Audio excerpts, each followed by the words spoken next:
अर्नव, दीपक और सत्यजीत ने चुनाव लड़ा। सभी वोट वैध थे। अर्नव को कुल वोटों में से 33% वोट मिले। प्रत्येक 45 वोटों में से सत्यजीत को 19 वोट मिले।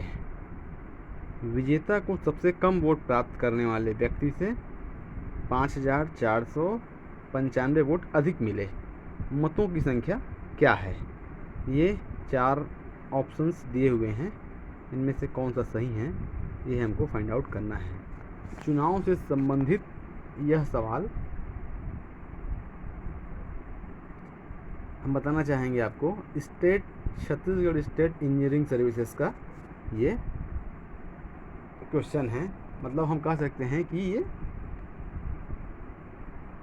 इंजीनियरिंग सर्विसेज का एप्टीट्यूड टेस्ट है। तो चलिए हम बिल्कुल आसानी से इसको एक्सप्लेन कर देते हैं कि इसका करेक्ट ऑप्शन क्या होगा। जो चीज़ दिया है उसको हम लिखते जाएंगे और जो हमको फाइंड आउट करना है कुल मतों की संख्या क्या है। तो मान लीजिए सपोज दैट टोटल वोट्स, कुल मत को हम n से डिनोट करते हैं, n मान लेते हैं। तब जो दिया है उसके अकॉर्डिंग अर्नब को कुल वोटों में से 33% वोट मिले।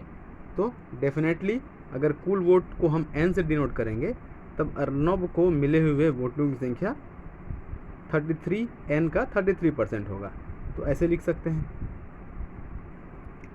आगे बढ़ेंगे अब। डेफिनेटली अगर अर्नब को 33% वोट मिले हैं तो ये 2 आदमियों और दीपक और सत्यजीत दोनों के वोटों का एडिशन होगा। जो बचा हुआ 63% है, तो n का 63% ये हो गया। अब आगे बढ़ते हैं और क्या दिया है। बोला है प्रत्येक 45 वोटों में से सत्यजीत को 19 वोट मिले। मतलब हर 45 वोट के पीछे 19 वोट सत्यजीत को मिला है। तो इससे हम इस स्टेटमेंट से ये चीज़ फाइंड आउट कर सकते हैं कि टोटल जो वोट है n वो डेफिनेटली 45 का गुणक में ही होगा, उसके मल्टीप्लिकेशन में ही आएगा। ये डेफिनेट है कि n का जो वैल्यू होगा वो 45 के n टाइम्स होगा। सपोज करते हैं हम चूँकि जानते नहीं हैं कि कितने टाइम्स होगा, इसलिए हमने सपोज कर लिया कि n टाइम्स है मान लो 45 का, क्योंकि प्रत्येक 45 लिखा है मतलब डेफिनेटली टोटल वोट जो है वो 45 के गुणक में है। मतलब n टाइम्स उसको हम चूँकि अभी नहीं जान रहे हैं इसलिए 45 का n टाइम्स मान लिए। तो ये इसको 45n भी लिख सकते हैं।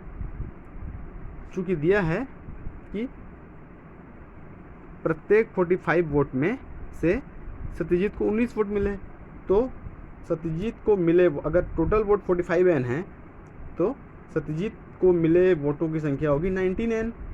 क्योंकि मान लो सपोज दैट टोटल वोट 45 है, गुणक में मान लो 1 है, टोटल वोट 45 ही है, तो 19 वोट सत्यजीत को होगा। अगर 45 का मान लो n यहाँ पे 2 टाइम्स है, 90 वोट है, तो 38 वोट सत्यजीत को होगा।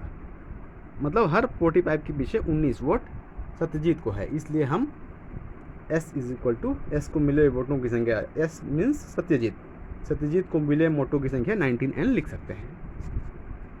अब आगे बढ़ते हैं।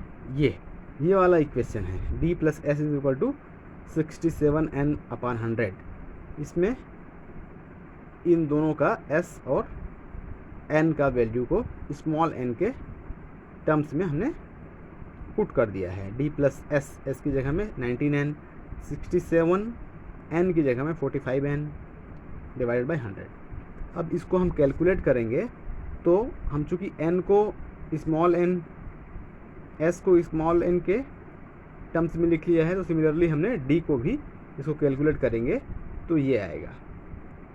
इस तरीके से n, s और d तीनों को कितने वोट मिले हैं वो हमने स्मॉल n के टर्म्स में लिख दिया। तो यहाँ पे क्लियर दिख रहा है, एन तो टोटल वोट्स हैं, एस डी, एस मतलब सत्यजीत, डी मतलब दीपक और ए मतलब अर्नव को जो वोट मिले हैं। S is equal to 19n हमने फाइंड आउट कर लिया, D is equal to 11.15n। तो डेफिनेटली ए अर्नब को मिले वोट हो जाएंगे, क्योंकि टोटल वोट्स हैं 45n, तो ये दोनों को एडिशन करने के बाद ए को मिले वोट हो जाएंगे 14.85n। तो यहाँ से क्लियर दिख रहा है कि सबसे अधिक वोट मिला है सत्यजीत को एस, और सबसे कम वोट मिला है दीपक को डी। और यही क्वेश्चन में बताया गया है कि विजेता को सबसे कम वोट प्राप्त करने वाले व्यक्ति से इतने वोट अधिक मिले हैं। तो डेफिनेटली अधिक वोट और कम वोट पाने वाले व्यक्ति के बीच के वोटों का जो अंतर होगा वो डेफिनेटली ये होगा 5495। अब फिर हम एस और डी की वैल्यू को इसमें रख दिए जो स्मॉल एन के टर्म्स में है।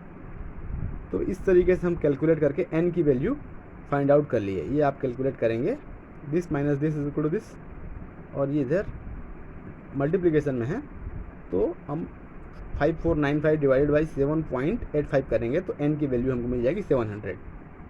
अब n स्मॉल n की वैल्यू हमको मिल गई। हमने जो कहा था स्मॉल n मतलब क्या है, टोटल n में 45 का मल्टीप्लिकेशन में है, 45 का हिंदी में बोले तो उसका गुणक है, तो मतलब 45 का 700 टाइम्स, क्योंकि स्मॉल n की वैल्यू 700 आई है। तो इस तरीके से हम कैपिटल N मतलब टोटल वोट्स की संख्या निकाल लेंगे। Small n is equal to 45n है, स्मॉल n की वैल्यू आई है 700 हमने पुट कर दिया, तो इस तरीके से टोटल वोट हमको फाइंड आउट हो गया। 31,500 वोट टोटल वोट्स थे, मतलब option A is correct option. यहाँ पे हम आपको एक बार और समझाना चाहेंगे n is equal to 45n क्यों लिखा है, क्योंकि क्वेश्चन में दिया है कि प्रत्येक 45 वोटों में से, मतलब टोटल वोट्स को हम 45 के मल्टीप्लिकेशन में लिख सकते हैं। अगर उससे कम ज़्यादा रहा तो नहीं लिख पाएंगे 45 के गुणक के रूप में। तो हमने यहाँ पे अननोन था अभी तक कि 45 का कितना गुणक है, तो इसलिए n टाइम्स मान लिया था। तो इस तरीके से हमने काफ़ी क्लियरली एक्सप्लेनेशन करने का प्रयास किया है। एक्सप्लेनेशन अच्छा लगा हो तो ज़रूर अपने साथियों से शेयर करेंगे। Thank you.